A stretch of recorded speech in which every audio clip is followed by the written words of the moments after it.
Okay. All right, welcome parents, and thank you for joining us for our fourth grade curriculum webinar. This is Dr. Mack, and in the room with me this morning are Stovall, Ms. Masola, Ms. Betts, and Mrs. Coverstone. Mr. Nama is also on with us. Both Ms. Masola and Mr. Nama are here just to make sure that the technology is doing what it is supposed to do. So in just a moment, we're going to jump in with the fourth grade team, talking you through what's coming up for this semester in fourth grade. But before we do that, I do want to do a little housekeeping.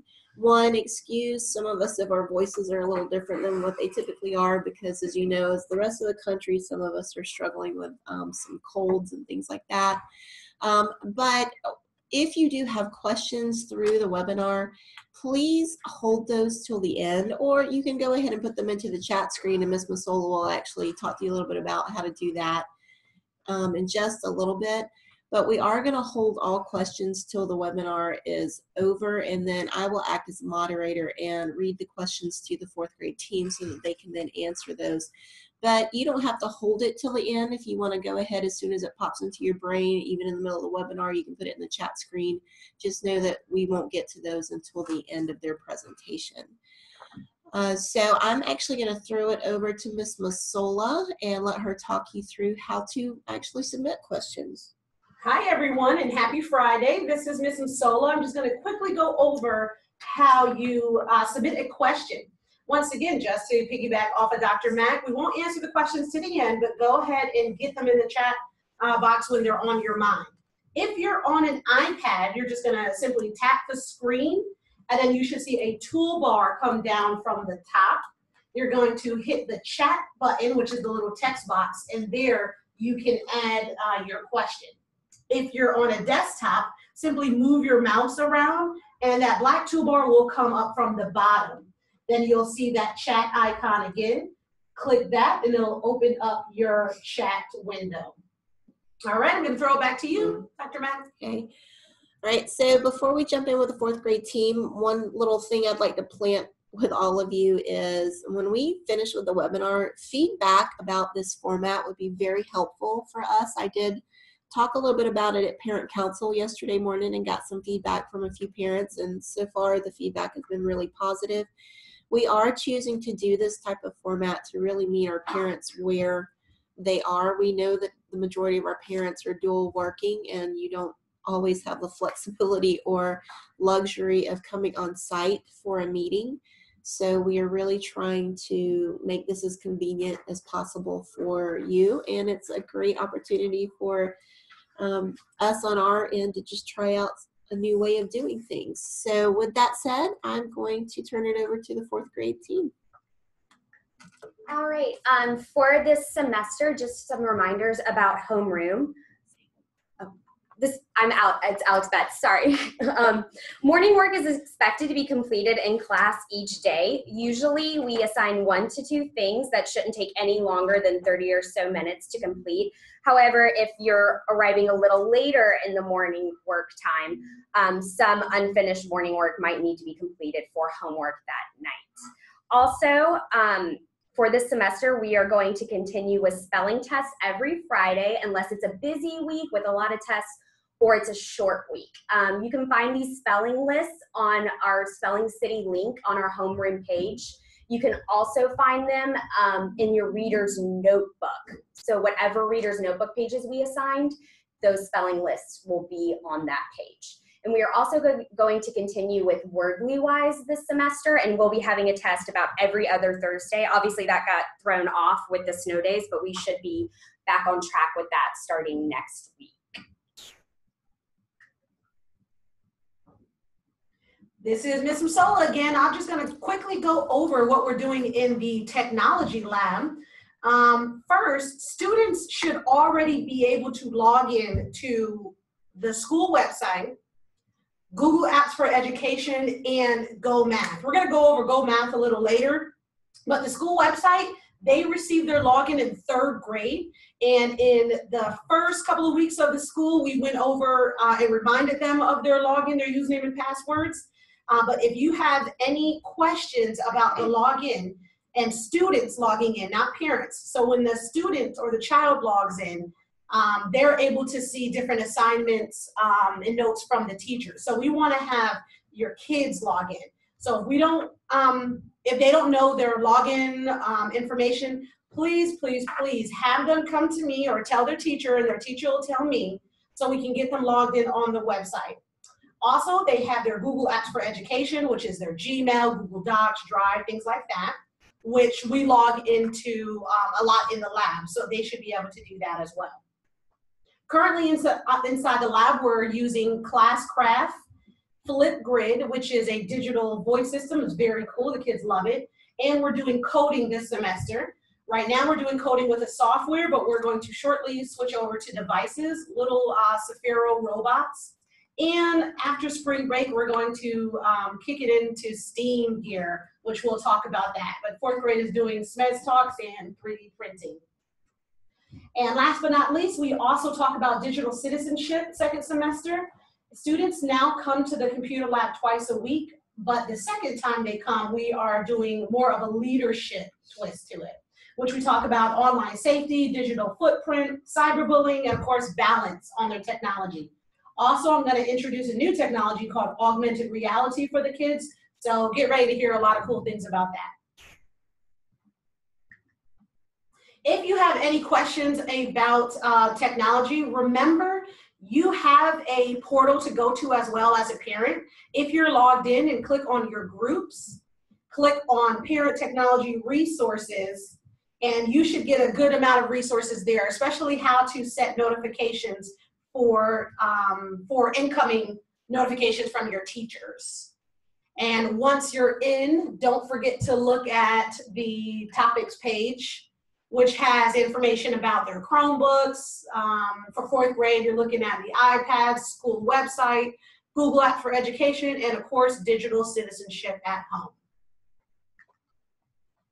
Okay, excuse me, this is Lucy Coverstone.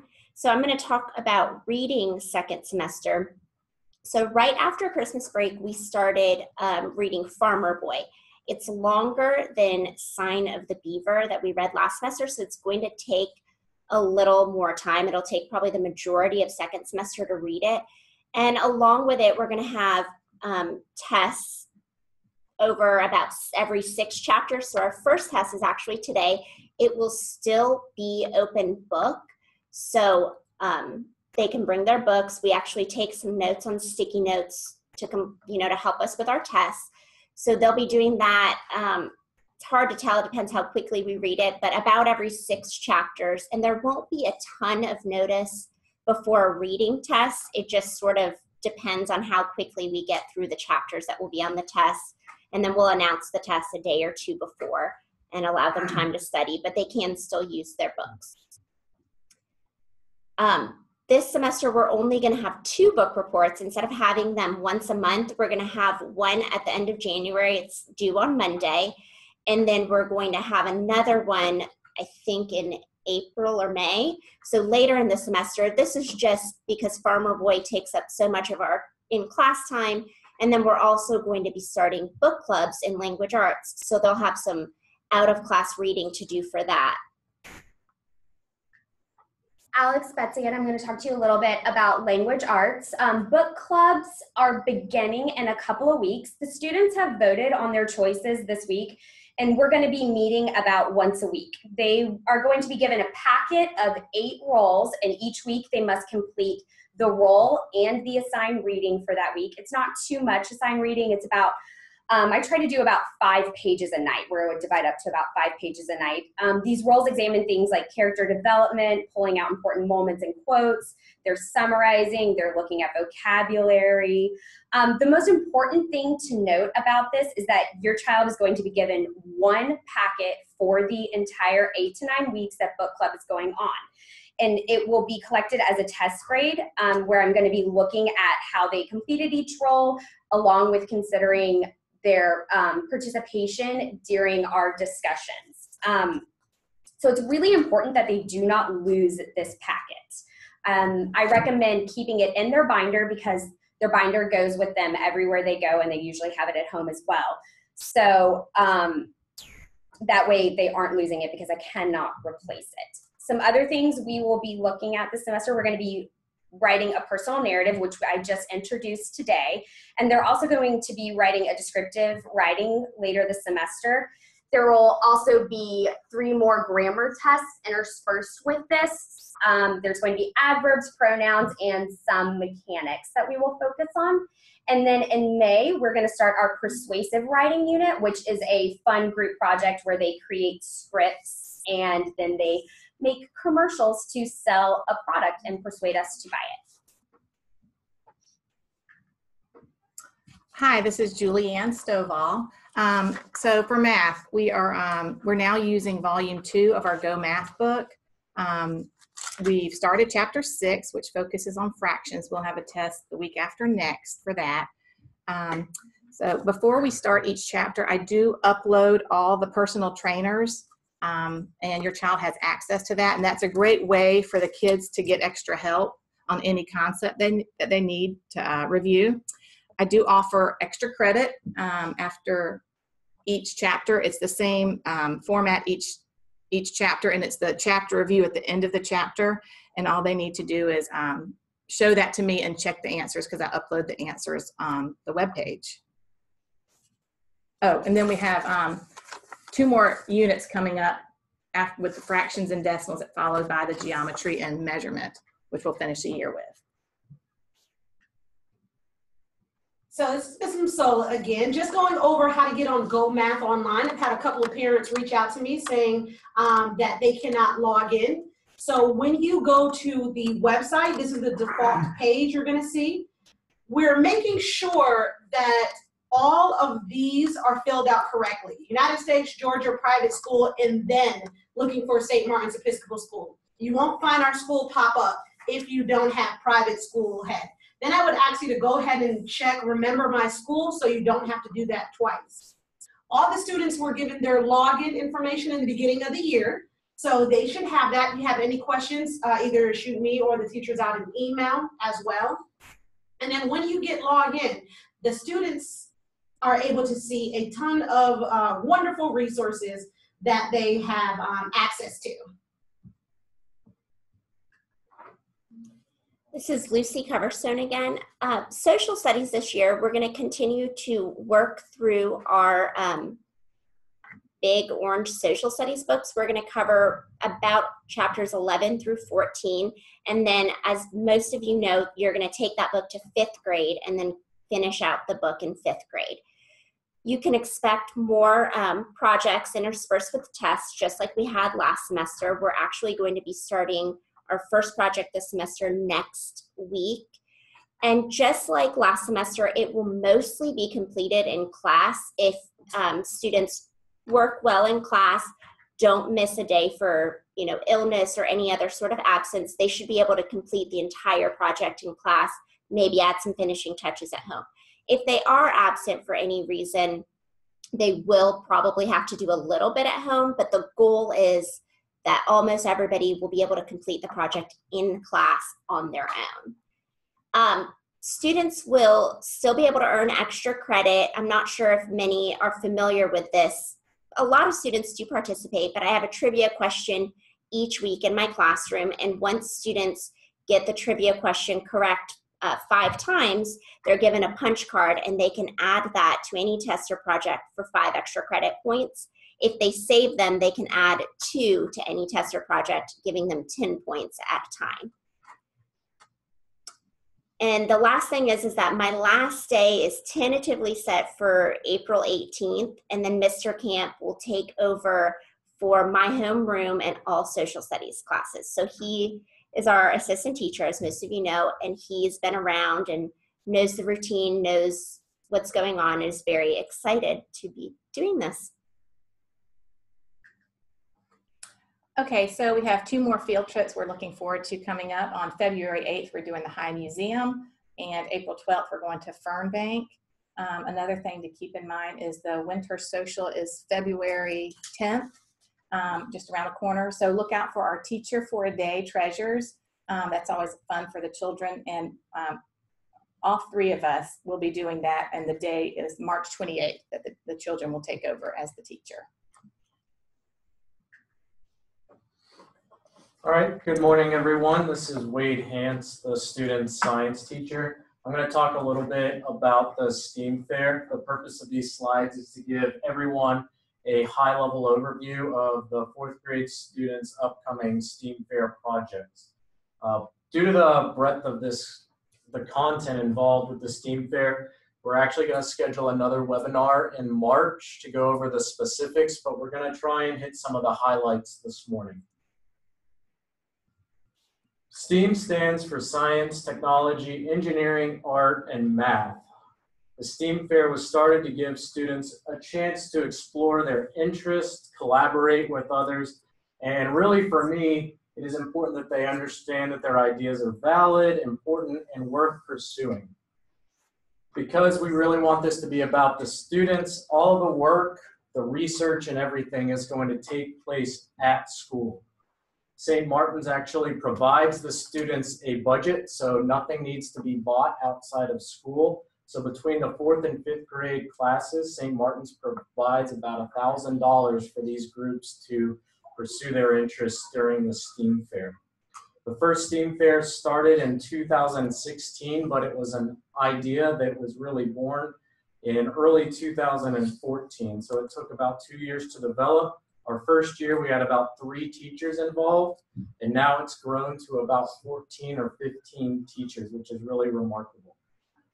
This year, the STEAM Fair will start the week of March 19th, which is directly after spring break, and it will conclude May 3rd, which is our STEAM night for the students to show off their work, and we'll talk a little bit more about that later.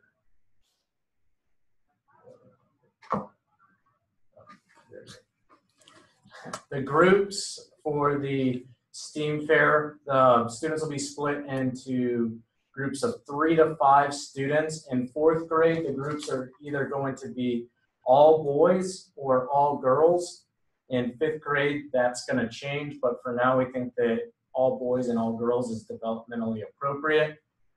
Groups are assigned to the students, and they're actually formed with input from all the grade level teachers and Dr. Mack. We have a meeting just to discuss those groups to make sure that everybody has their chance for input.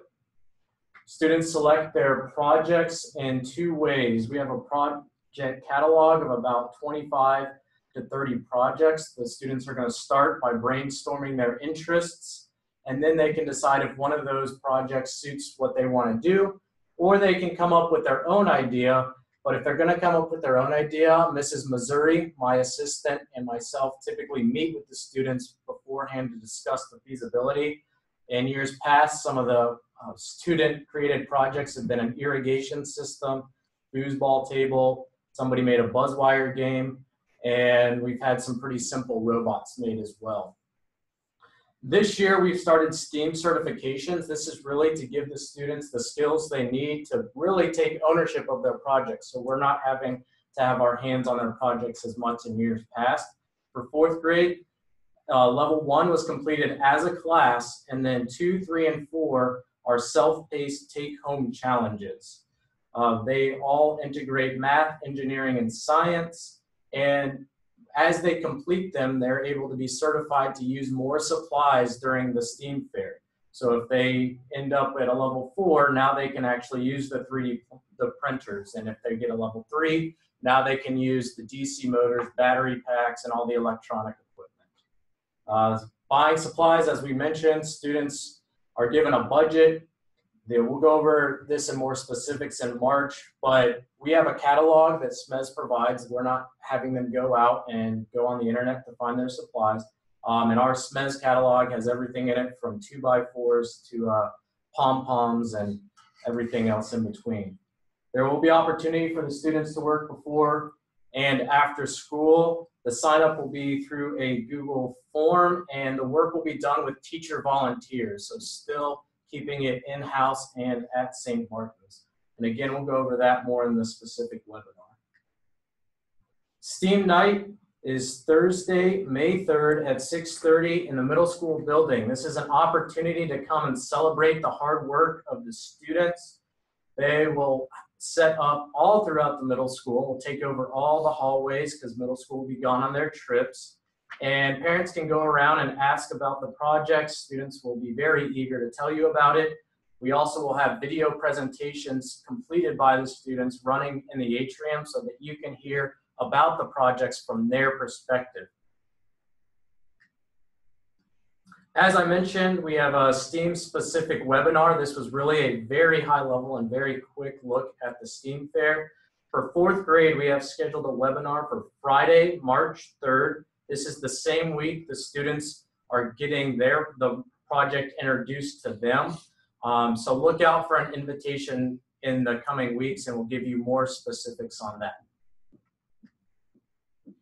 Right, so that does conclude the information part of the webinar. So as Ms. Masola shared with you at the beginning, if you would like to submit a question for me, Mr. Hance, Ms. Stovall, Ms. Betts, Ms. Coverstone, or even Ms. Masola or Mr. Nama, who is also on with us, we are happy to take those questions now. So we'll give you guys a few minutes to think and get it typed into the chat box. And I wish I could cue Jeopardy music now. Do, do, do, do, do, do, do. That was Mr. Hance.